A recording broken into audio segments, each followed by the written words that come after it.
갈라디아서 4장. 이 말이 무슨 뜻인지 말씀드리겠습니다.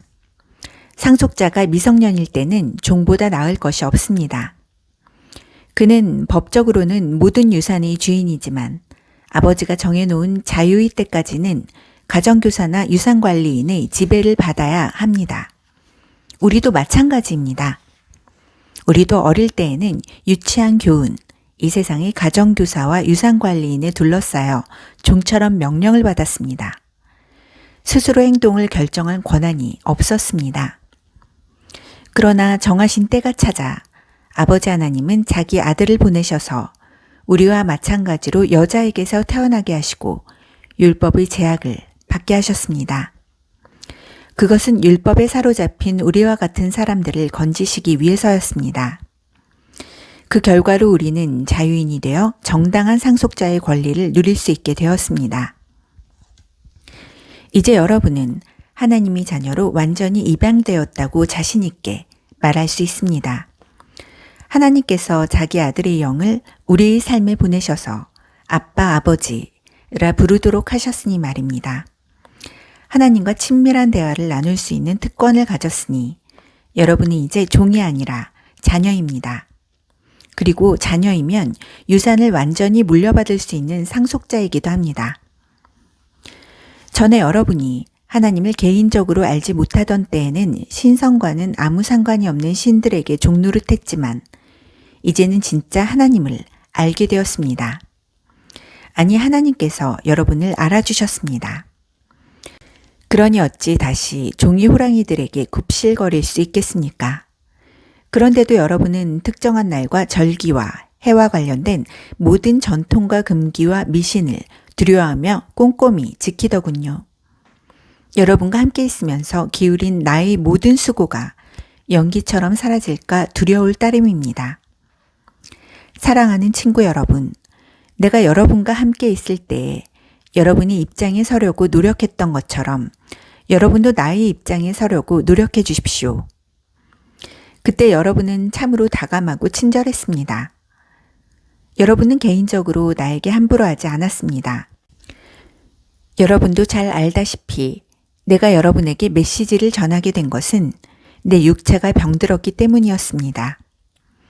육체가 병들어 여행을 계속할 수 없게 되었고 나는 여행을 멈추고 여러분과 함께 있지 않으면 안 되었습니다.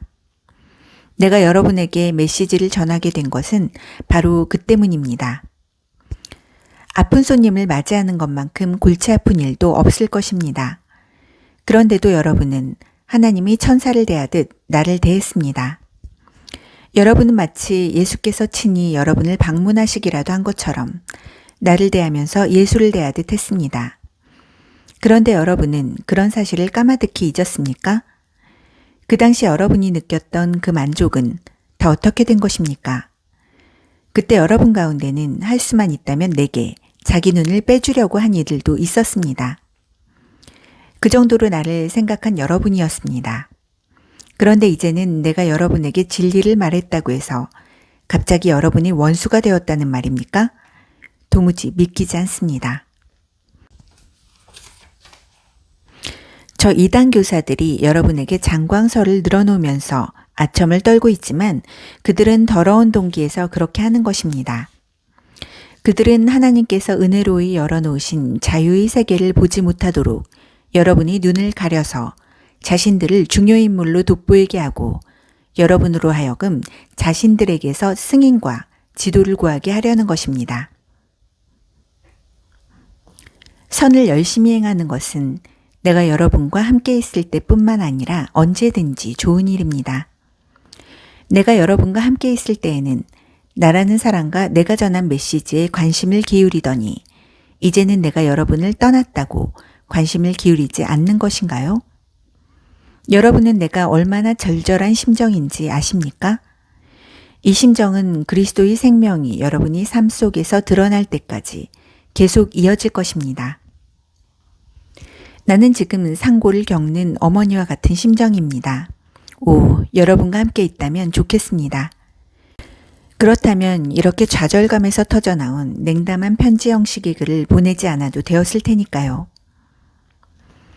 율법에 흠뻑 빠진 여러분, 내게 말해 보십시오. 여러분은 율법을 자세히 살펴보았습니까? 기억하겠지만 아브라함에게는 두 아들이 있었습니다. 하나는 여종의 아들이고 다른 하나는 자유인 여인의 아들입니다. 여종의 아들은 인간적인 묵인 아래 태어났고 자유인 여인의 아들은 하나님의 약속으로 태어났습니다. 이것은 지금 우리가 다루고 있는 주제를 잘 설명해 줍니다. 그 두 출생 방식은 하나님과 관계를 맺는 두 가지 방식을 가리킵니다. 그중 하나는 아라비아의 시내산에서 생겨난 방식입니다. 그것은 지금도 예루살렘에서 계속되고 있는 것과 일치하는 삶, 곧 끊임없이 종을 만들어내는 종의 삶입니다. 바로 하갈의 방식입니다. 반면에 우리 눈에 보이지 않는 예루살렘, 곧 자유로운 예루살렘이 있는데 그 예루살렘이 바로 우리의 어머니입니다. 이는 다름 아닌 사라의 방식입니다. 이사야가 기록한 것을 기억해 보십시오. 즐거워하여라, 아이를 낳지 못하는 여인아. 환성을 올려라, 상고를 겪어보지 못한 여인아. 아이를 낳지 못하던 여인의 자녀가 선택받은 여인의 자녀보다 훨씬 많기 때문이다. 친구 여러분, 여러분은 이삭과 같은 약속의 자녀라는 것이 분명하지 않습니까?